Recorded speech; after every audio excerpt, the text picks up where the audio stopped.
Okay, so I need to give you guys. Oh, Lord Stokes' theorem. Yeah. It's I know, it's just Stokes in the book. Right? Stokes or Stokes's? Stokes's. The guy's name was Lord Stokes with an S, and it is his theorem. So the way Lord Stokes' theorem works is we have a surface and some kind of boundary. So here's a surface S. That surface has normal vectors, right? Here's a curve C that is the boundary of that surface. You guys all kind of with me on my picture here? Yep. So I have some kind of little lump and then a boundary around the bottom of it. So this is different than the divergence theorem in what? Like, what's the obvious difference between this guy and the divergence theorem? It's like setup-wise. That we have to have this bottom, or that was just the surface area and volume? How about the surface in the divergence theorem? What does it need to do? It needs to be like piecewise smooth and blah, blah, blah. But it also needs to bound a region. Oh. You guys see that? Like, it has to actually wholly envelop, right? It has to be the skin of a shape in R3. This thing doesn't have to be the skin of a shape. This can just be a chunk of the skin. Wait, does that mean that we're looking at a top hat, not a... Yeah, so this is like a little, oh, what the hell? Here's an example. Yep. Right? So the surface that I'm talking about is just the black part on the top of my hat, and the curve is the edge around the bottom. You guys see that? So it is also important here that there's some orientation, right? Which is that if you right-hand wrap the normal vector, that should be the orientation of your curve around the outside edge. You guys see that? So I've got, if I wrap my curve, I get right-hand rule for the normal vectors. Otherwise, I'd have to throw my assignments. Cool? So let me throw my assumptions on here. So if S is a piecewise smooth surface, and again in here I probably should throw orientable, right? Because otherwise this ain't gonna make any sense. Cool? So S is piecewise smooth, orientable surface with oriented Outward? boundary curve C. You guys got me here? You mean this oriented? Yeah, so this means that C has a direction in which you go. Right? And of course, we need to make those two directions agree. So that's going to be my last sentence here is, this is positive provided the directions agree, otherwise you need a negative sign. You guys all good with that? So my curve C should also be, well, I need some assumptions on C, right? And just slap all the assumptions that you think you need. So what do you think you need on C? Simple. Closed. Closed. Was it Closed, simple. Oriented probably. Yeah, so I had the oriented up here, right?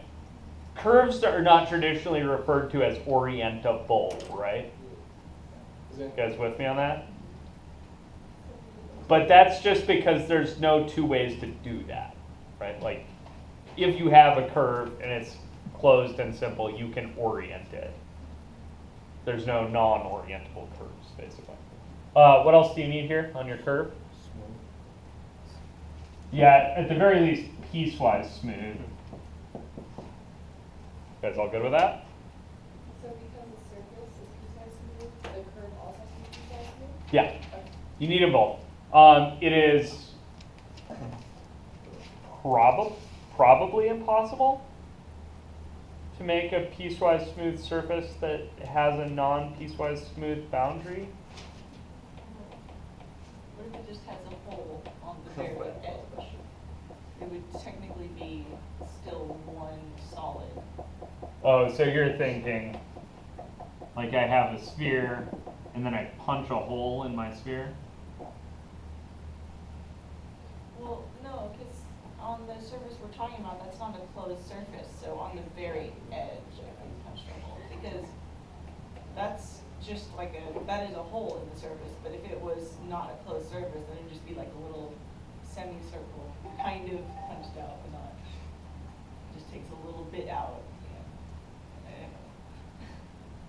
Yeah, that's what I'm trying to avoid. Right? So I'm trying to make a surface that actually has a boundary that's a curve that's in. You guys see that? So on this thing, I'm like, I don't know whether that dot that I would fill in to make the boundary, like the edge of this thing, that's just a dot, right? So I'm not sure that that passes my closed, piecewise smooth, all that jazz, right? You guys see that? Okay, so that would be a little weird. I'm not going to answer that question. I'm just going to say that case would be weird. Okay, so piecewise smooth, oriented boundary. Let's see, what else do I need here? I think I need a vector field, right? That one. Yeah.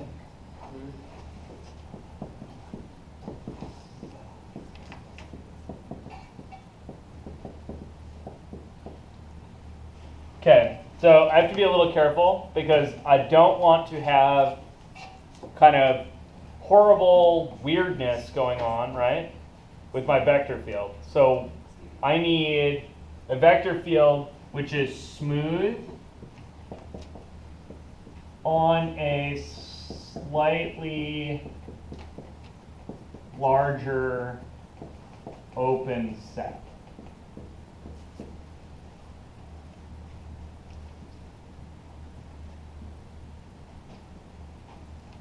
With me on that?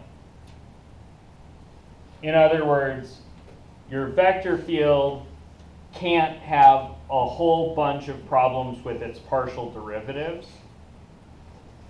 like on the edge of your surface or accumulating onto your surface. They have to be out, if there are problems, they have to be well out away from this surface. And actually, by well out away, all I mean is some finite distance at least out away from this thing. You guys cool with that? That the vector field's basically not also going across the C curve. Like. Yeah, I just need the vector field to be continuous and continuously differentiable on some kind of like slightly plumped up neighborhood. In other words, it can't have like badness with the derivatives that like accumulate in on the surface. It would take a pretty pathological function for that to be the case, but you can write one. You guys cool with it? Okay, so then out of this, like after all of this jazz, I get Stokes theorem, which is that the integral around the boundary curve, right? So I'm doing a circulation integral around this curve C.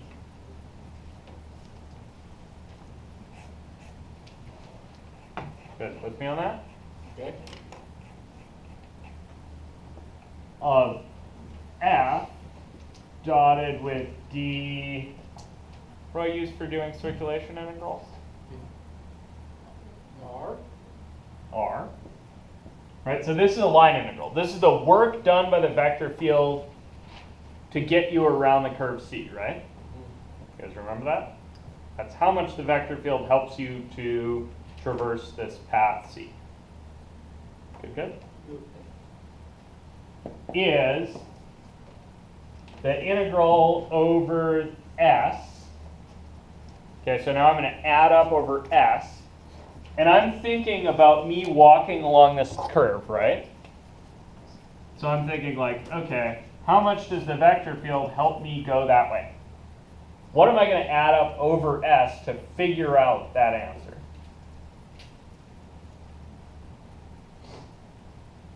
What did we just learn to calculate the other day? Curl, right? No, it's, Or divergence. oh, the curl of it? So which of those is going to help me here? I'm thinking about moving along this curve, right? Mhm. And I'm thinking I'm going to add up something over this surface S that's going to help me figure out how much help I get walking around this curve. So I'm adding up some kind of a little like push, right? You see that? The divergence isn't a little push, it's the wrong category of object, right? It's telling you how much stuff is like being compressed or expanded there, not a little push.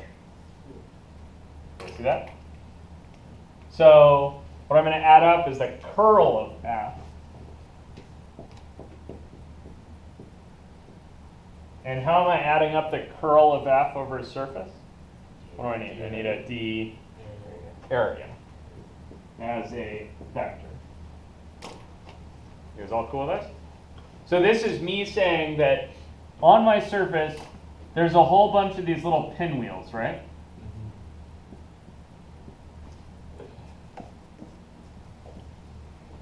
You guys see that? And what I'm doing is I'm figuring out the total amount of help I get, and I'm saying the total amount of help I get is the total of all those little pinwheels with respect to area. You guys see that? Because when you do a curl as a surface integral, right, that's telling you how much flux is there of this thing through the surface, right? So the flux of this curl, right, is how much does the vector that you're adding up, right, that curl, dotted with the normal vector on the surface, like how much do they agree? But remember the vector that makes up the curl, right, is the axis of that pinwheel. You guys see that? So if you have a bunch of pinwheels like the ones I've drawn here in blue, those ones are helping you, right? Because those are tending to spin this way. But if I have a vector, curl vector that looks like this, right? Is that helping you move along this curve? No, it's just churning, right? It's perpendicular to the surface. So it's not helping you move in that direction around this thing. It's just kind of making a mess. You guys see that? But when I take that dot product, right, between the vector for the curl and the normal vector for the surface, I get 0. Oh, yeah, of course, it's not helping me. Is kind of okay with this? So this thing works a little bit like divergence theorem and Green's theorem, right? Okay, see that? You can convert one category of integral to another. Like Green's, you convert a line integral, like this, to a area integral, right? In the divergence theorem, you convert a flux integral to a volume integral. And in Stokes, you convert a line integral to a flux integral. You guys see that? Cool? Questions, Steele?